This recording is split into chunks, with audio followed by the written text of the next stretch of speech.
Bonjour et bienvenue dans cette nouvelle vidéo sur les théories économiques qui traitera de la période de la Rome antique. Avec l'essor de Rome, son expansion géographique et son développement économique, la vision économique s'élargit. En effet, il ne s'agit plus d'administrer une famille, une propriété ou même une cité, mais bien un empire. L'économie étant encore essentiellement basée sur l'agriculture, la question de la gestion des espaces ruraux et leur place dans l'économie est une question centrale. Les théoriciens comme Caton ou Varron placent l'agriculture comme l'activité essentielle et en quelque sorte noble face au commerce et encore plus au commerce de l'argent, c'est-à-dire le prêt avec intérêt. Pourtant, cette pratique se répand. L'autre point essentiel concerne la gestion des territoires conquis et l'utilisation de leur population. Par ailleurs, le droit s'étoffe également avec l'instauration d'un droit de propriété et des règles en matière d'héritage. En effet, cette préoccupation tient au fait des besoins d'administration des nouveaux territoires.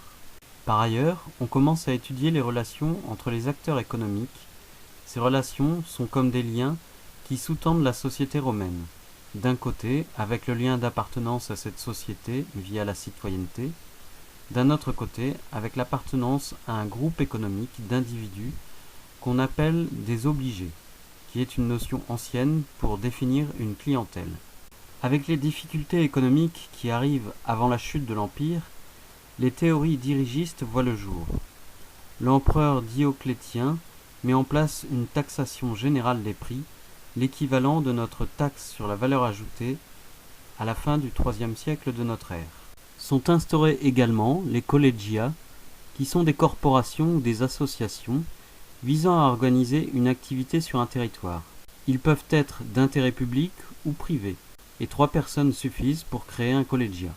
Le christianisme naissant apporte aussi sa vision du monde économique, notamment avec saint Augustin, qui apporte une reconnaissance de l'être humain qui implique la remise en cause de l'esclavage, mais également la notion de partage, qui est d'une certaine manière la base religieuse des systèmes de répartition de richesses du socialisme. Ainsi, les nouvelles théories économiques reposent sur un empire mondialisé et une organisation humaine plus complexe et multiple. Merci d'avoir suivi cette vidéo et n'hésitez pas à visionner les épisodes précédents de notre série Histoire de la pensée économique et abonnez-vous à notre chaîne Conseil, Finance et Patrimoine. À bientôt.